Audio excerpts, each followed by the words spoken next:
Ya je kalau yang banyak orang ni. Okay, siapa lagi? Banyak orang tak tahu ni. Okey, yang berjaya dapat jawapan ada tak? Yang berjaya dapat jawapan ni.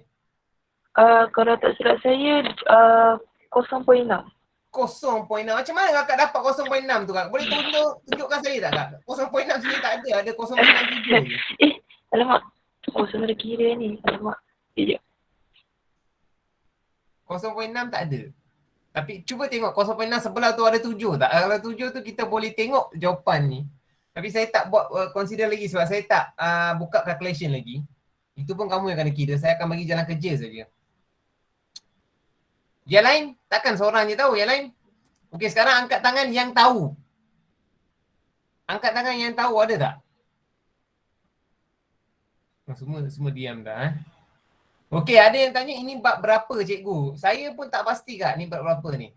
Tahu. Saya rasa bab 6 ke 5 macam tu lah. Saya tak pastilah kak. Tapi saya tahu yang ini bab rate of reaction lah. Bab 4. Tahu kan? Bab apa Norain ni? Norain? Bab 4. Dia kata bab 4. bab 4. Okay. Bab 4. Ya, bab 4. Ini bab 4. So siapa-siapa dah berjaya kira soalan ni? Lili Iliani. Lili Iliani boleh bagi tahu saya macam mana kamu dapat jawapan tu?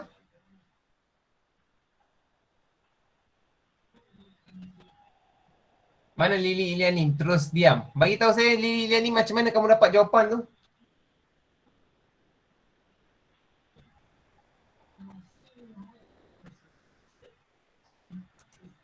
Dah tak ada dah diam dah.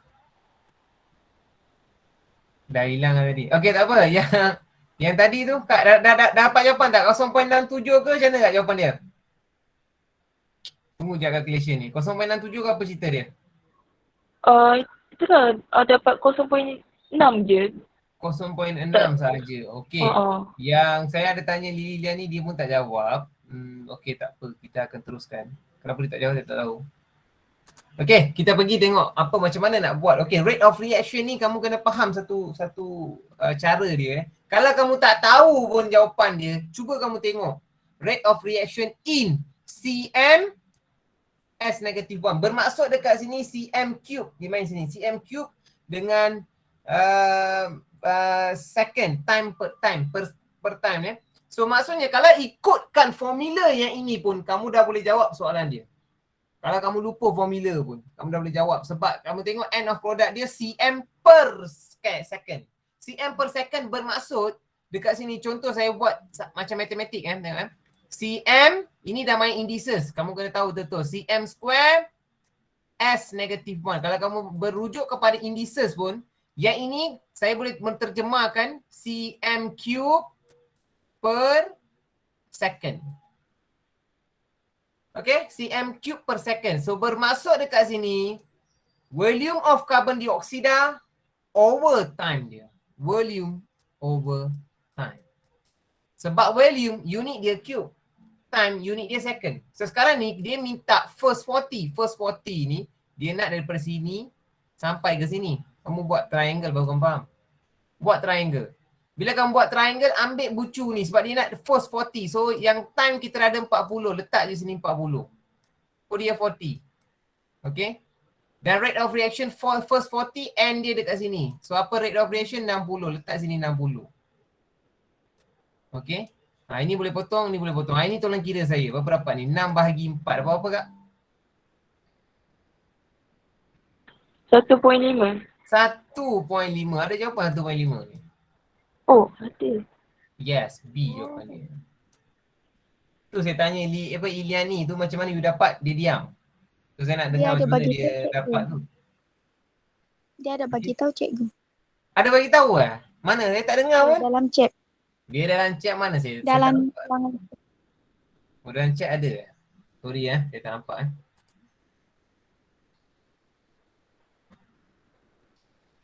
Oh, dia ada bagi tahu. Okey, saya tak perasan. Tak apa, lain kali bercakap lah kak. Jangan bagi tahu dalam chat. Saya tak perasan nanti. Okey. So ini cara dia. Kamu kena faham volume over time. Rate of reaction ni volume over time. Kalau tak tahu pun tengok kepada dia punya formula dia. ataupun dia punya last unit dia cm cube per second. Cm cube per second bermaksud volume yang ada cm cube. Volume yang kita gunakan second. Sebab kalau kamu kata area digunakan square. So tak ada logik. Okay. Ini bagi yang dah lupa. Kalau yang ingat rate of reaction volume over time, itu dia senangnya. Okay, tengok pada first 40. In case kalau ditanya first 20, okay, cuba kira saya untuk first 20 dapat berapa? Saya tukar soalan. First 20 dapat berapa? Saya tukar soalan ni Saya tukar soalan ni jadi first 20. First 20 second. Saya letak 20 second. So sekarang ni berapa rate of reaction saya ni? ROR. 2.4. ROR bermaksud 2.4. Okey, mungkin betul sebab 48 kita bahagikan dengan 20. So kamu akan dapat 2.4. 2.4 ni untuk first 20 rate of reaction. Dan unit jangan lupa cm cube. Kamu nak letak per second pun boleh ataupun kamu nak letak cm cube. Okay. S negative 1. Dia kat sini indices is very important. So kamu kena terjemahkan. Kenapa kita letak negatif? Kenapa kita letak negatif? Itu semua ada kaitan. Kalau kamu weak dekat sini, kamu tak boleh buat. Ni kalau keluar paper tu, formula tak letak, unit tak letak, salah. Terus salah. Sebab ni mungkin boleh keluar kertas 2 ada. Kadang-kadang calculation ada keluar kertas 2. Letak formula, unit salah, habis. Formula salah, habis lah. Semua jawapan salah. Okay. Dia kadang-kadang sains ni dia related dengan matematik. Jadi kamu kena pastikan sama ada unit yang kamu guna tu betul. Sebab kamu letak silap unit, kita tak boleh anggap benda tu adalah rate of reaction. Mungkin benda tu dah jadi benda lain. That's why it's very important and must be very specific. Okay. Okay, kita pergi pada soalan seterusnya 30. Set experiment decompositions of 50 cm cube. Penguraian 50 cm cube 0.1 mole dm negative 3 ataupun dm negative cube okay, over cube. Larutan natrium chloride, klorida ke chloride? Yes, chloride 1. Natrium chloride 1 ni sodium chloride.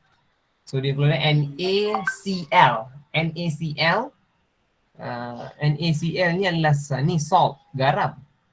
So 0.5 and then manganis, okey, manganis oksida digunakan sebagai mungkin. Yes, mungkin ni dia punya catalyzer. Okey.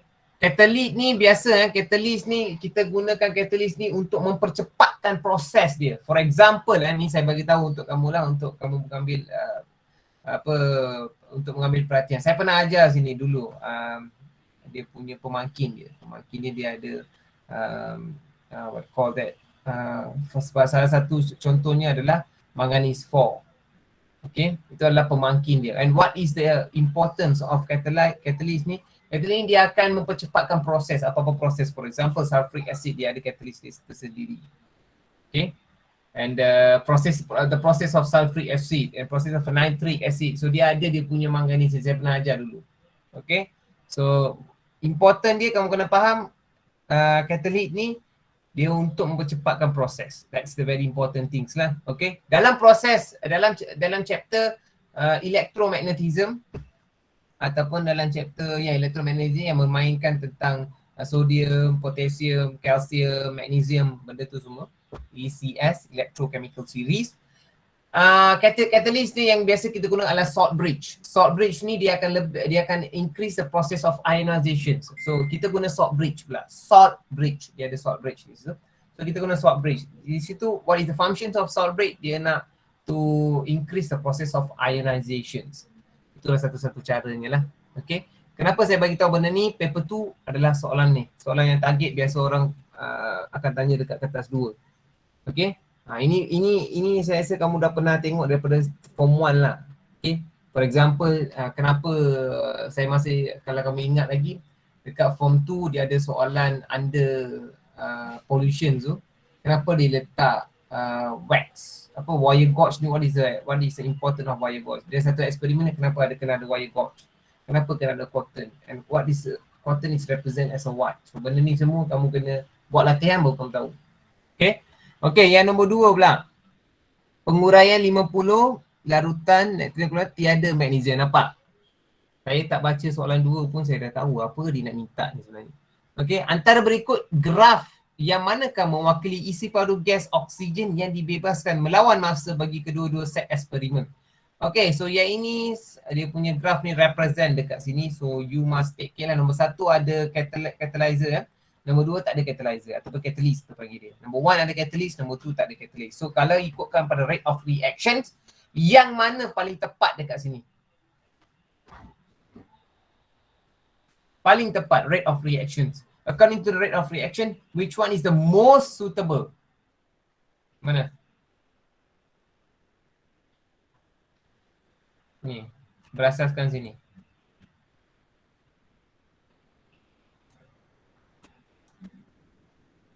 Nombor 1, dia pergi macam ni, dia ada manganese kan. Okay, dia pergi straight and then dia pergi, and dia dah jadi straight, rate of reaction dia maksudnya kalau saya buka yang ni, for example masa dia pun sikit and dia punya volume dia 50 kan, volume dia 50 contoh 50, volume dia 50 sebab ni fix memang 50, so this one is fix 50. Yang ni pula, yang ni dia punya rate of reaction, masa dia ambil tu, masa dia nak ambil tu, tengok logik tak? Dia nak ambil untuk completekan reaction dia, tengok kalau yang ada manganese dia cepat, kalau yang tak ada manganese dia lambat. Kalau yang ni macam sama je. Tu kan dia punya rate of reaction dia tak sampai pun 50. Sebab apa ni salah? Kamu kena pandai tengok tau. Kamu kena tengok dia punya volume dia berapa. Di sini kamu kena tengok, kamu kena fikir logik sikit. Dia punya volume dia sama. Dua-dua ni volume dia sama, mole pun sama. Jadi volume dia memang sama. Kalau soalan ni tak logik langsung, volume dia dah lain dah. Mana ni? Yang ini soalan C ni, option C ni, first kamu kena cancel. Kalau kamu tak tahu nak jawab soalan pun, soalan C, option C ni first kamu kena cancel. Sebab apa? Volume dia fix 50, tapi dekat sini dia tengok dia tak fix. Maka C salah confirm. D lagi salah. Volume dia 50, ini lain salah. So kamu ada option A ataupun B. Yang paling tepat kita boleh ambil dekat sini adalah dia macam sama dua-dua, tetapi actually dua-dua ni sama. Dua-dua ni kita boleh jadikan jawapan, cuma membezakan ni Roman yang membezakan dia.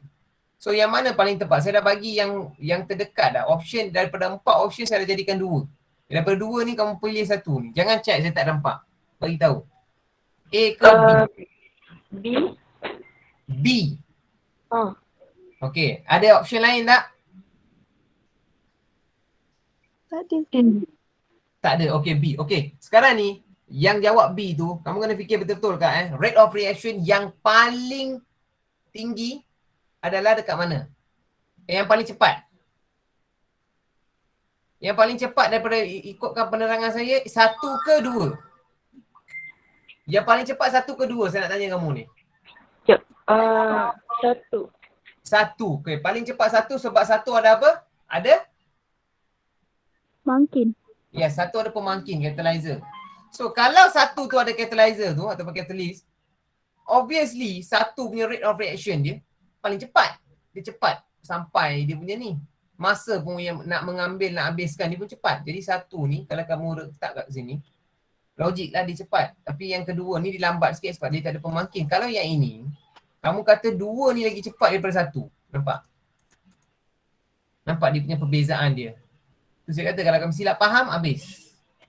Kalau kamu kata 2, masa yang diambil tu, masalah sekarang ni kita nak cerita bukan pasal masa yang ambil dan nak complete tu. Masa yang diambil tu, kalau untuk pertama, masa diambil tu sikit. Logik lah sebab dia guna pemangkin. Yang nombor 2 tu lambat sebab dia tak ada pemangkin. Okey, logik. Tapi yang untuk B ni, dia tersilap ni. B ni graf dah betul. Tapi dia punya Roman salah. Sebab nombor 2 ni dia tak ada pemangkin. Macam mana boleh dia lebih cepat daripada pertama? So B pun salah. Option yang paling last adalah A. Okay. Dia macam ni cara kita nak tackle soalan. Nampak je macam susah. Tapi kalau kamu tengok betul-betul, tenang. Okay. Ada yang tak faham tak soalan 30 ni? Ada yang faham? Ada yang tak faham tak? Okay. Kalau senyap tu maksudnya tak ada lah tu. Okay. Saya pergi kepada 31. Okay, 31 ni glukos, etanol dengan pure etanol. So proses P dengan proses Q. Glukos nak pergi kepada etanol, apa proses dia? What is the process? Daripada P nak pergi kepada Q. Dia ada dua proses dekat sini. Neutralization, mengarut lah, tak adalah neutralization lagi. Ada dia. Esterification, salah. Esterification is not pure ethanol. Okay, yang mana? Glucose nak pergi kepada ethanol, yes. And ethanol nak pergi kepada pure ethanol, yes.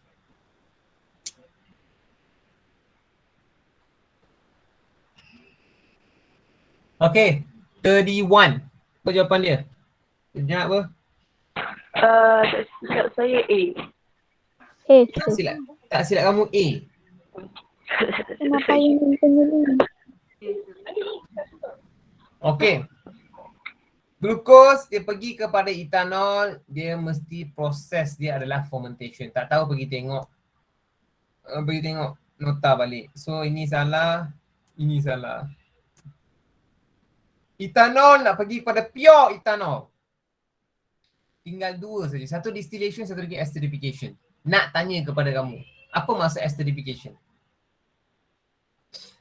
Saya rasa saya pernah bagi tahu esterification. Apa maksud dia? Oh ni yang macam bau minyak wangi kan? Esterification ni macam minyak wangi tu end product dia kak. Tapi esterification proses tu tahu tak macam mana?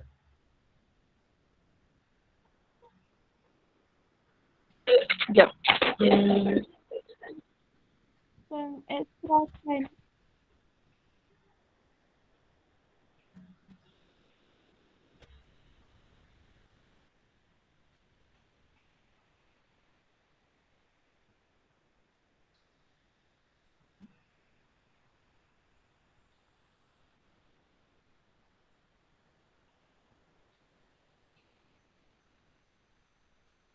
Process of esterification. Kamu ada talian ke tak kata terputus ni kan? Kamu diam ni sehingga terputus kan, susah pula. Oh ada. Ada yang raise hand tu Norzeti tu, Basri tu. Tahu pasal esterification tak naik?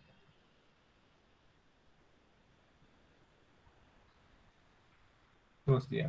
Okay, so esterification process ni nak buat which one kita nak buat perfume. For example, kita nak buat perfume. Okay, itu adalah proses yang kita panggil esterification process, di mana kita kena dilute sulfuric acid. Biasa kita guna dilute sulfuric acid. Dilute sulfuric acid ni adalah asid sulfurik yang cair. Dilute sulfuric acid ni kita akan bakarkan dia, yes, we akan boil dia dengan menggunakan Bunsen burner, pop stand, wire gauge. Lepas kita dah panaskan dia, kita heated dia gently.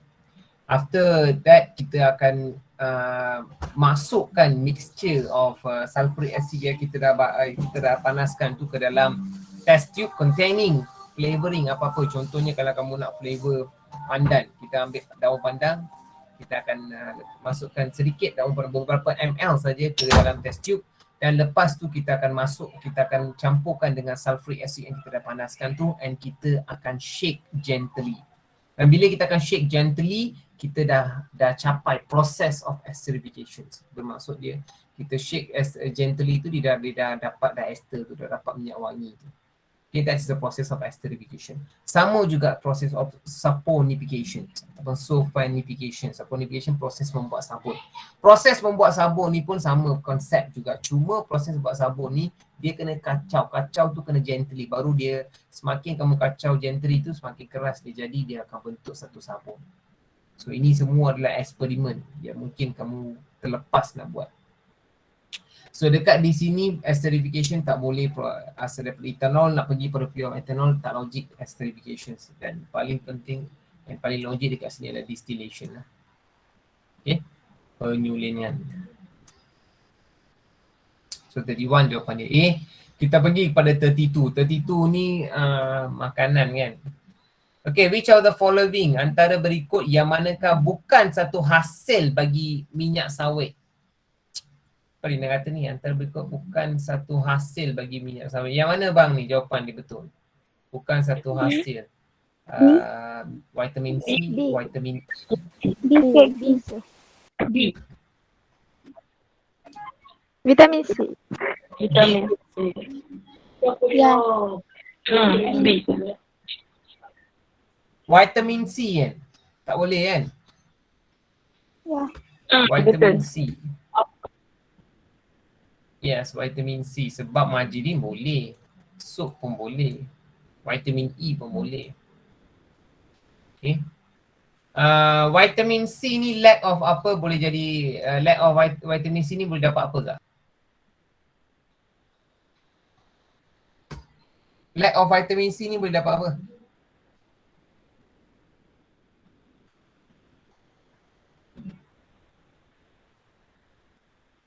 Menghilangkan sel badan daripada kerosakan.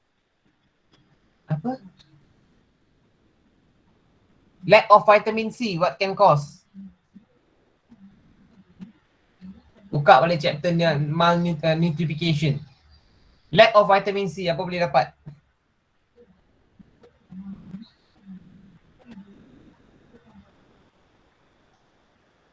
Tak tahu. Pernah dengar scurvy? Pernah dengar scurvy tak? Scurvy. Pernah. Apa? Ada dekat bab makan sekejap.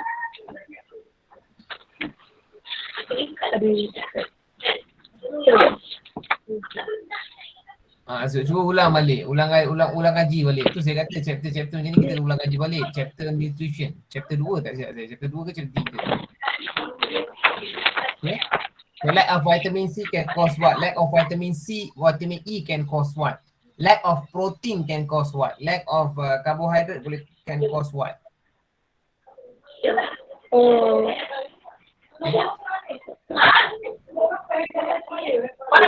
Lack of protein can cause kwashiorkor. Kwashiorkor, yes.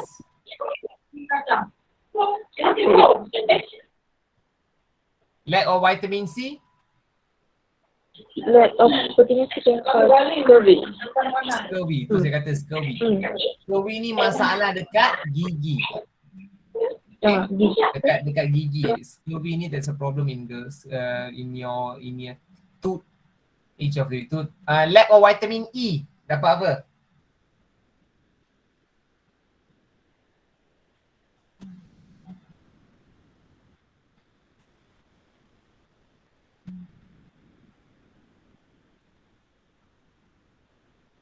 Lack of vitamin E ni can cause sterility problem. Okay, that's one of important thing. Apa? Memberikan kulit dengan kesuburan, lepas itu dapat mencegah keriputan. Yes. Sterility nama dia. Okay, itu lack of vitamin E lah. Can cause problem with that. Tu saya buka balik chapter 2. Saya buat ulang kaji lah. Okay. Okay, kita pergi kepada chapter 33. Suatu kunci besi. Jika kita hendak menyalur, ini kita panggil menyalur ni dalam bahasa English ni electroplating, saluran lah, kita nak salut apa, for example kita nak salut emas ke, kita nak salut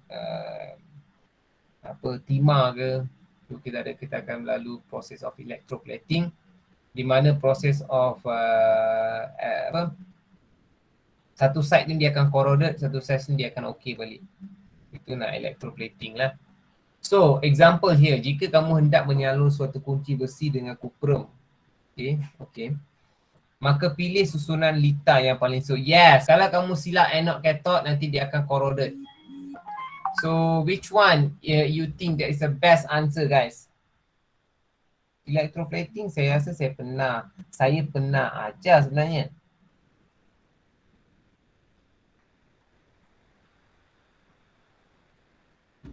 Bagi tahu saya kak, apa jawapannya? 33.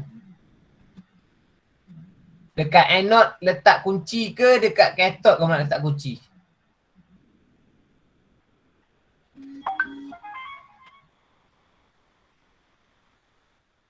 Sekejap, tak pasti. Uh, Anode.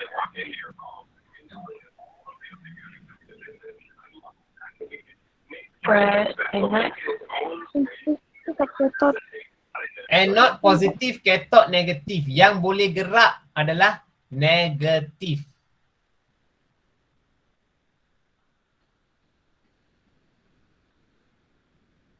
Siapa yang donate, siapa yang accept. Kunci tu kamu nak letak kat mana? Iron key you should place at what? At which position? Cathode. From kat anode. Oh sudah. Kamu dah pening. Sebab kamu dah lupa positif mana negatif mana. Tu kena ingat tu. Jangan letak dekat negatif. Letak dekat negatif, habis lah. Kamu letak dekat mana? Positif ke letak dekat negatif? Saya tanya tu dulu sebelum saya masuk kepada cathode dengan anode. Saya rasa kamu dah pening dengan cathode anode. Yang mana positif, yang mana negatif. Soalan saya kepada kamu. Kunci tu kena letak dekat positif ke kena letak dekat negatif?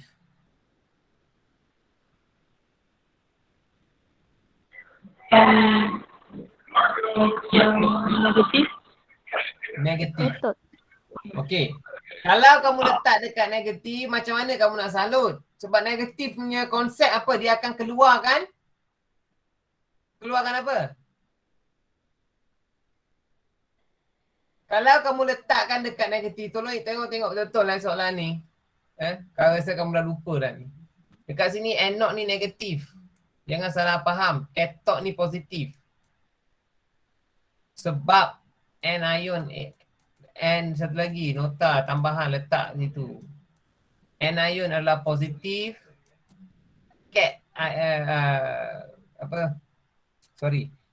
Anion negatif, cation adalah positif. Tengok. Ya, silap-silap bagi ajaran sesat pula. Anion and cation.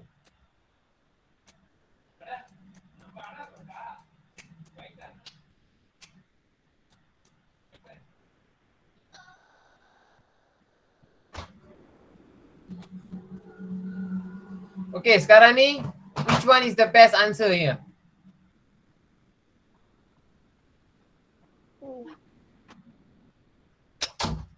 I think cathode.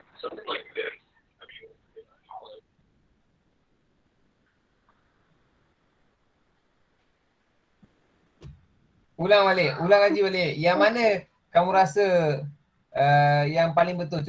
I pernah ajar ni.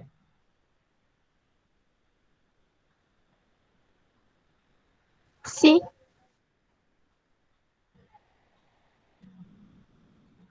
Okey, yang paling penting kamu dah tahu dekat sini, saya dah beritahu anode negatif, cathode positif. Anion positif, cation negatif. Ini je kamu kena tengok. Okey. Kalau kamu silap konsep, salah. Habis salah. Kamu salah, memang rugi markah lah kak. Saya kata. Okey. So, tak tahu, ingat je. Anode negatif, cathode positif. Sebab cation negatif, anion positif. Okay. Dan kunci kita tak boleh letak dekat cathode. Kunci kita tak boleh letak dekat anode. Sebab anode adalah negatif terminal. Dia akan keluarkan elektron. Maka kamu nak salut apa benda. So tak boleh. Iron key we cannot place at anode. Kalau tak tahu letak sini negatif. Benda kita tak boleh letak dekat negatif adalah benda yang kita nak salut. Jangan letak dekat negatif. Kalau letak dekat negatif dia tak akan salut. Sekarang ni answer 2 saja. Sekarang ni kamu kena tengok betul-betul solution dia yang mana. Iron nitride. Iron nitride solution. Iron nitride solution. Sir, nak tanya. Bukan anode ni positif kah? Anode ni bukan positif kah? Anode positif? Ya. Sebab buku teks positif. Cathode negatif. Betul tu.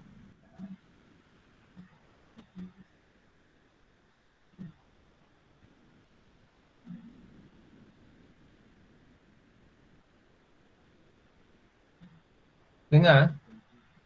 Yang saya terangkan ni dengar tak? Tinggal Okay. Dekat sini, kalau kamu letakkan copper ni dekat anode, okay, dia akan, elektron ni akan bergerak. Supaya kita nak ion key ni dah salut dengan copper to nitrate solution. Copper nitrate solution. Iaitu Cu. Copper punya charge berapa? Beritahu saya charge copper.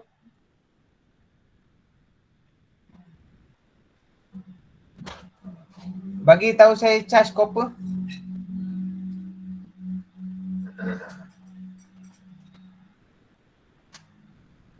you what?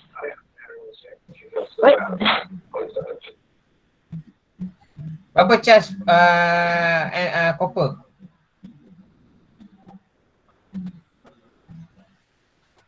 Cu plus.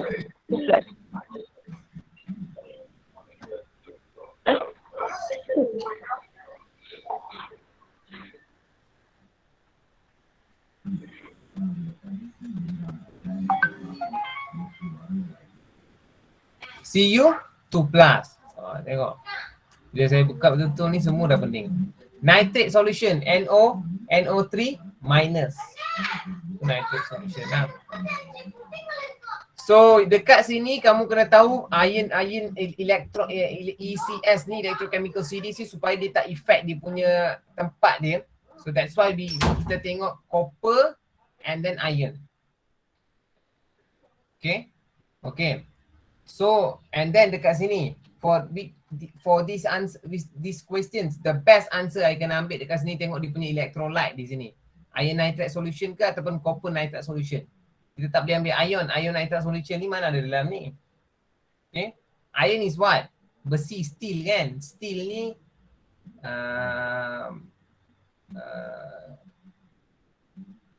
what is the apa nama sebenarnya untuk ion ni kalau dalam ECS ni?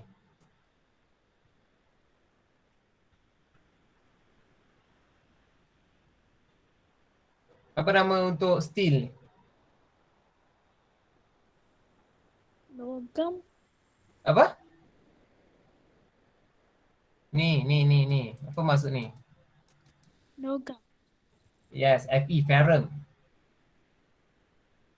Okay.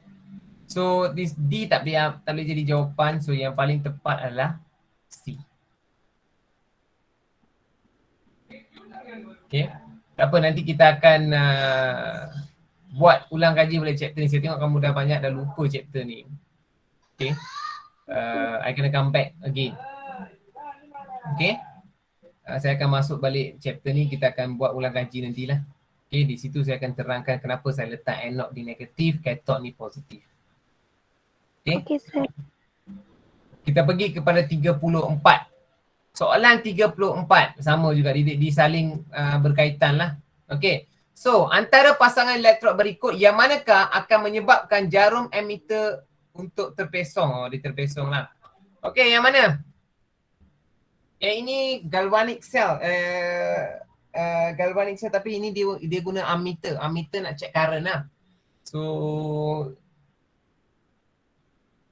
34, apa jawapan dia? Kan semua diam je. Jangan takut. Relax. Apa jawapan dia?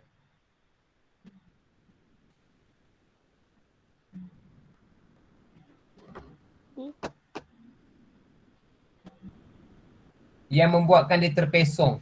Tengoklah yang mana besar, yang mana aluminium dengan sulfur. Mana boleh, tak apa. Aluminium, sulfur is powder, cannot. Copper and ion. Copper and iodine. Copper atas, iodine bawah, tak boleh. Magnesium atas. Magnesium atas, lead ni pelambung Pb2+, Mg2+.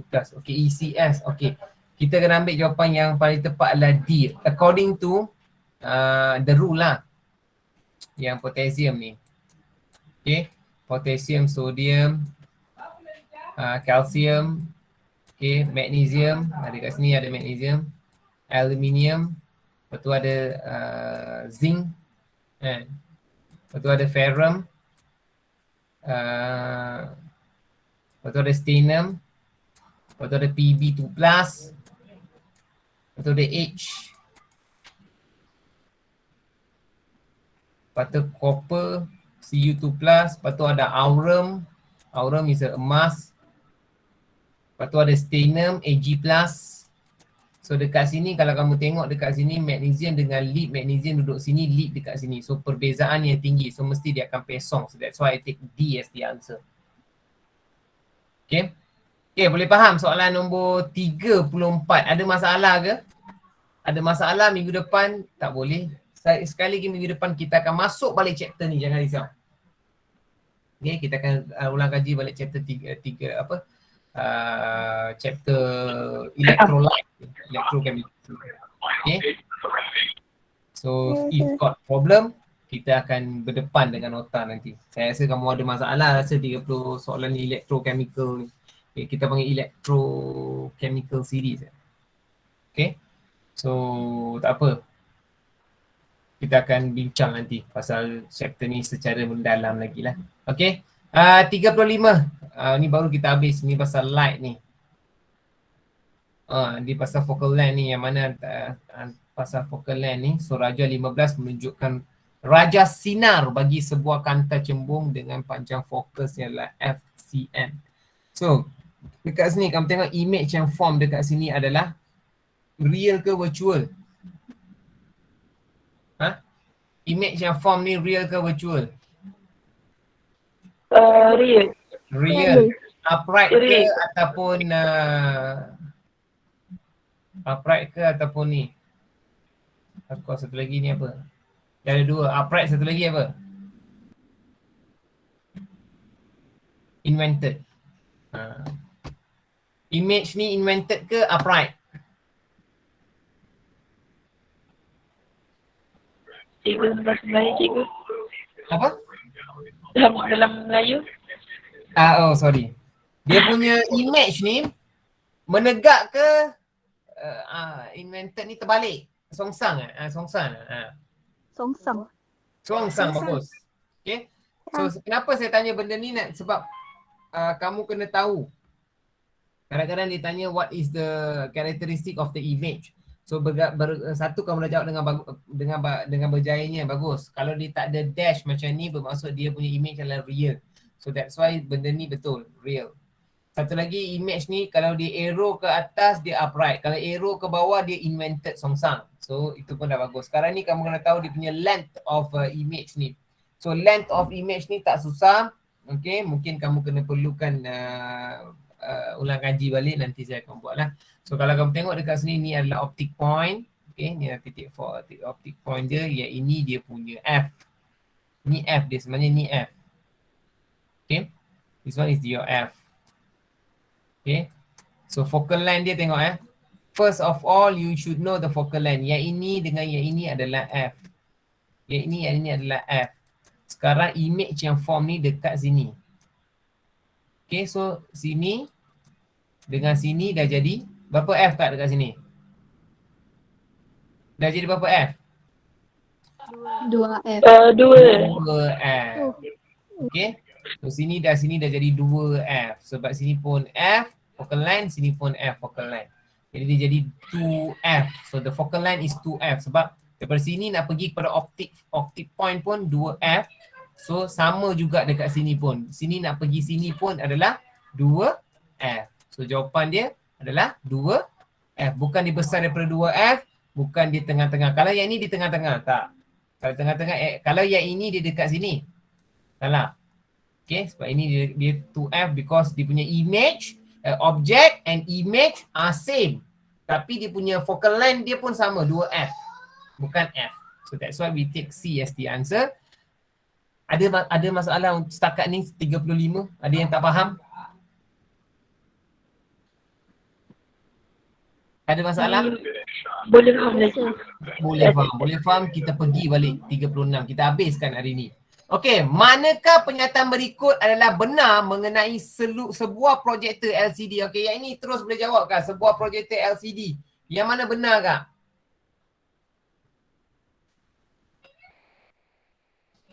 Yang mana benar berasa LCD ni? Kondenser sebuah kaunter cekung digunakan. Concave ke LCD ni dia sebenarnya LCD ni maksudnya apa? Light commuting device kan? Commuting device, light. So slide bukan. The projection lens produce virtual and upright image on the slide projection. Mana ada real lah, asal virtual lah. And upright image projection lens produce projector. About the projector, okay, LCD projector. Actually image yang kita form ni maya juga actually tau, sebab slide punya image ni mesti maya. Sebab kita tak boleh rasa. Real ni kita boleh rasa image tu.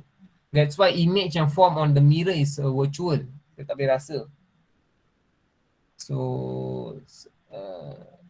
condenser menumpukan cahaya pada slit.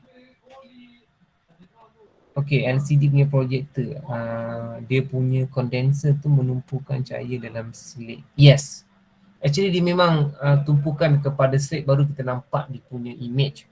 Yang nombor 2, kaunter peluncuran. The projection lens produce virtual and upright image on the slide. Oh, dia bukan hasil daripada projection lens. Actually dia dapat daripada light travel from the projection lens and it form image on the screen.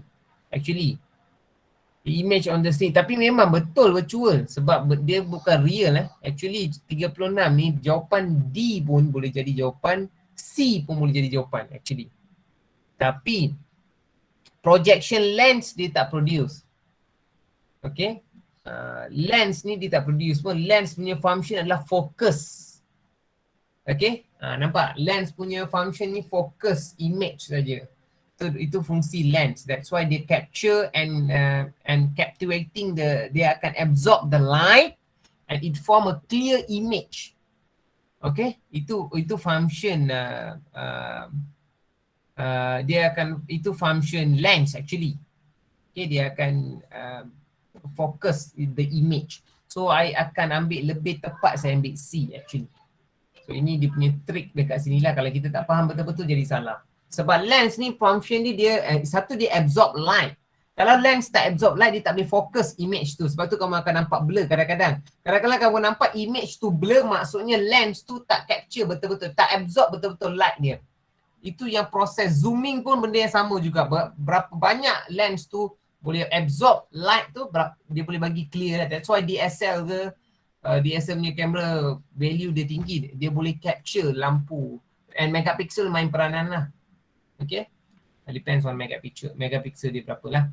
Okay, 37, apa soalan dia 37, 37. Which of the statement is true? 37 ni apa benda ni? Oh, ini hydraulic principle. Pasal F1 is equals to F2. Apa yang betul bang ni? Kak, apa yang sama dekat sini? Saya tak tengok dia punya option pun, saya dah beritahu jawapan saya rasa. 37, apa jawapan dia? Hydraulic principle ni. Which one? Check the following statement is true. Force. F1 is equals to F2. Pressure. Pressure at P is equals to pressure at Q. Betul tak kak? Pressure at P is equals to pressure at Q ni. Betul tak? Hydraulic pump punya sistem ni. Betul tak? Tidak. Cuba. I pernah minggu lepas saya ajar soalan. Ni punya formula P, pressure, F over area. F over area sama dengan F over area dekat sini. Tak kisah dia besar ke kecil. Okay. So we take D as the answer. Masih ingat lagi Bernoulli's principle? Archimedes principle? Ingat lagi Jangan lupa pula Bernoulli's principle. Okay, aerodynamic tu, aerodynamic. You should know Bernoulli's principle ni pasal aerodynamic. And Archimedes principle, apa-apa yang ada atas air tu, that's called as Archimedes principle. Kamu ada juga yang principle lain ada tapi saya tak masuk lagi. Okay. Okay, which of the following is an applications of Bernoulli principle? Baru tadi saya cakap Bernoulli principle. Apa applications of Bernoulli principle? 38. Apa jawapan dia? D. Bernoulli tak? Syringe tu bukan, syringe tu picak garing tu pasal pressure dengan atmospheric pressure. So tak ada kaitan. Submarine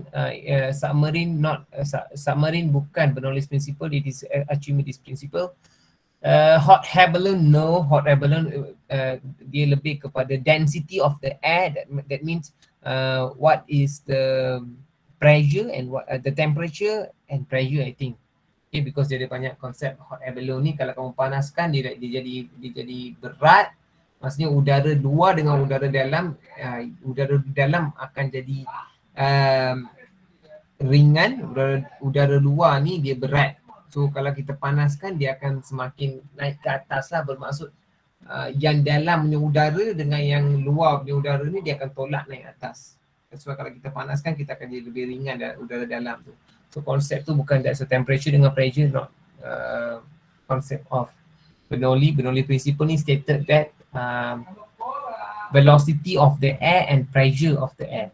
So pressure tinggi, velocity rendah. Velocity tinggi, pressure rendah. So dia vice versa. I think carburetor is the most suitable answer lah. Okay, carburetor ni kalau kamu pasang dekat kereta, ada kereta motor, ada any vehicle part. Kalau kamu tak tahu pun tak apa actually. Okay, carburetor ni lebih tempat yang angin masuk keluar. Dalam kereta ni tempat angin masuk keluar. Dalam motor banyak daripada kereta. Kereta sekarang dah guna throttle body. Throttle body ni dia tak guna konsep carburetor. Dia guna konsep of air suction via automatically lah. Dia boleh kawal berapa banyak masuk, berapa banyak keluar. Okay. So the most suitable answer is A39. Namakan titik pada orbit suatu satelit dengan keadaan titik itu adalah paling jauh daripada bumi. Okay, yang paling jauh daripada bumi ni apa? Ini I'm not sure you are able to know lah. Okay, ni kalau kamu pernah baca minggu lepas dah bagi tahu dah actually this is a apogee. This is a apogee apogee yang it's a point of orbit yang dia akan furthest from the earth. Apogee. Kalau tak tahu, look back your notes, tengok balik nota kamu. Okay. And last kali nombor 40. Nombor 40 ni biasa dia akan habiskan dengan soalan astronaut. Okay. So angkasawan yang mengorbit bumi dalam sebuah sistem angkasa mengalami sifar graviti. So sifar graviti maksudnya dia akan terapung lah. Dia tak boleh berjalan, tak boleh buat apa pun. Manakah yang berikut berlaku semasa sifar graviti? So the weight of the astronaut increase, betul ke tak? Apa jawapan dia kat nombor 40 ni? Tolong jawab. Apa yang akan berlaku jika astronaut itu loss of the gravity dia kosong? Apa berlaku?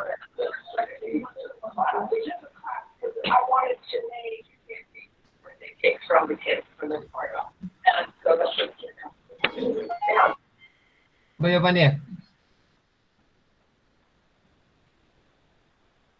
Kapal angkasa ditarik ke dalam atmosfera, mana ada. Berat angkasa bertambah, salah. Pecutan kapal angkasa bertambah. Pecutan, acceleration. Apa jadi tu? Ni salah. Sekejap. C. Kapal angkasa ditarik ke dalam atmosfera.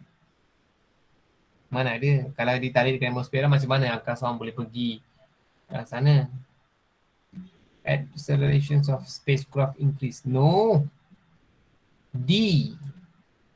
The spacecraft is orbit continuously change in velocity. Dia akan bertukar lah. Kapal angkasa dan orbitnya mengubah halajunya secara berterusan. Yes, dia akan mengubah halajunya secara berterusan. Macam mana contohnya kalau kau pernah terapung, kalau kamu pernah tengok orang terapung tak? Kalau kamu tengok orang terapung ni, dia terapung bila dilanggar dia laju. Lepas tu dilanggar balik jadi slow balik. Faham tak? Itu bermaksudnya change of velocity. Kelajuan dia akan bertukar. Itu yang dimaksudkan dekat sini. Betul. Sebab tak ada gravity, kamu akan terapung. Bila kamu terapung, kamu tak boleh control yourself.